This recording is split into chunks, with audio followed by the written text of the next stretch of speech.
Hey, what's up you guys? This is Rob from A Gay Guy Plays, and today I'll be giving you the rundown on easily the most pissed off Warframe. So say hello, kitty, to Valkyr. As most of you already know, Valkyr is the melee-focused Warframe that was released in Update 11. It's easy to see that Corpus testing has definitely made Valkyr one of the more ornery Warframes, with 3 over 4 abilities starting off with a scream and ending with a pile of dead bodies. Now, as mechanics go, I definitely don't feel that she's perfect, but when it comes down to it, her claws most definitely outweigh her flaws. Now, this is usually the time where I tell you where you can get her parts, but apparently Aaaah has absconded with them, and we're currently in a race to track his scrawny pale butt down. As per usual, once his assassination mission becomes available, Aaaah should be the one that will be dropping her parts, and due to the fact that he's running around somewhere in Jupiter, I'm sure we'll be fighting him in Update 11's new gas cities. After you've obtained each of her parts, you'll be able to use the blueprint found in the market to finish her off. But as for me, I picked her up in the Berserker bundle, which includes 3 of the new Corpus-themed weapons and Valkyr's restraints for 744 platinum. Or, if you just want to pick her up separately, she'll cost you 300 plat. Now on to the fun part. Let's take a look at what this baby can do. Ripline shoots out a grappling hook at her target, dragging them towards her feet first. That is, if it doesn't manage to rip them in half in the process. I mean, that's kind of why they call it Ripline. Valkyr can also use this ability to grapple onto distant terrain, allowing her extra mobility. With a little bit of practice, she can actually chain multiple riplines and traverse entire tile sets. Either way, a ripline ensures that there's no way of escaping an argument with Valkyr. Her second ability is Warcry, which lets out a ferocious scream that slows her enemies and grants her squad increased melee attack speed and armor. Now, just from eyeing it, the increase in armor doesn't seem to do much for her, but it's really the melee attack speed that shines in this ability. Which, to be honest, is a tad bit of a problem, as not too many groups are melee focused, and the only enemies you really need to worry about slowing down are infested, and maybe 1 or 2 enemy types in the Grineer and Corpus. Next on her list of screams is Paralysis. This ability depletes half of her current shields in order to deal damage and stun all surrounding foes. Now, out of all of her abilities, I find this skill to be the most lackluster. Even if it does only cost 5 energy to cast, it just doesn't do nearly enough damage to compensate for draining half of her shields, even with a max redirection. And to top it off, the stun doesn't last very long, so it's not too useful as a form of control.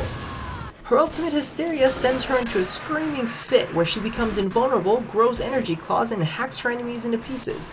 Or at least attempts to. If any enemies in the area are still alive after the effect wears off, you do take a portion of the damage that you incurred during its duration. Now, while I like the utility and flavor of this ability, it's honestly a bit wonky. First off, it's kind of like fighting with the Obex or the Kogake. The animations are a bit jarring and push you forward, and in this case, also upward, which I find very strange, making it very difficult to target enemies. And the crappy part of it all is, the graphics with their large bursts of energy and the thumping sound effects make you think that you're hitting them when you're not. Also take note that while in Hysteria you're unable to use anything but her claw attacks and her other skills. But after the initial learning curve, you'll find yourself having a lot of fun with it. The fact is, invulnerability is always a thing, especially at higher levels. And as far as the damage that gets reflected back to you at the end of Hysteria's duration, I'll be honest, I haven't actually noticed any damage being done back to me, so either I'm really good at killing shit, or the amount of damage is so low that you'll probably just have to stand there like Nyx during Absorb to see a significant drop in health. So here's a couple tips when using Valkyr. This kitty currently has the highest armor value in game, sitting at a whopping 200 points, with Rhino coming in second at 150. Now, the flip side of that coin is that she also has the lowest shield amount, topping off at 150 at rank 30, which puts her at even less than Nova or Vauban. You're definitely going to want to take a close look at the way you build her in order to maximize her survivability and damage output. In short, the cookie cutter builds we used to use on other frames are not going to work with this one. And as for her ultimate, my biggest piece of advice is to do your best not to spam your melee, as its animations can often lock you into an unneeded combo. Most light armored enemies only need 1 hit in order for you to take them out, so be sure to be consistently moving and targeting your enemies, only continuing combos if your initial hit doesn't take them out. Also, her jump attacks do have a decent range on their knockdown and are an awesome way of taking out flying drones. Don't ask me how that works, but it just does.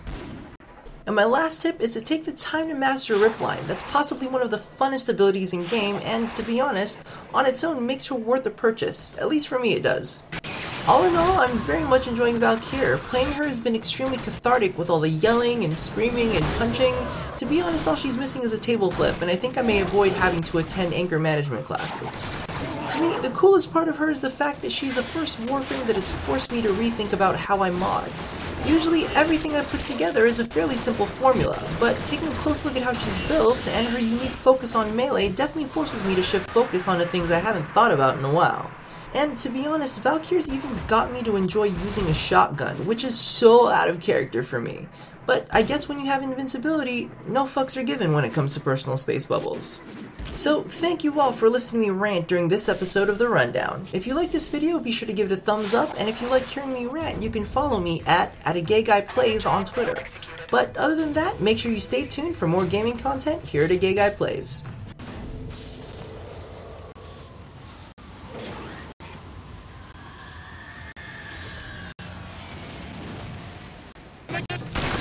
Oh, you know what? Payback's a bitch. You're not the only one who can do that.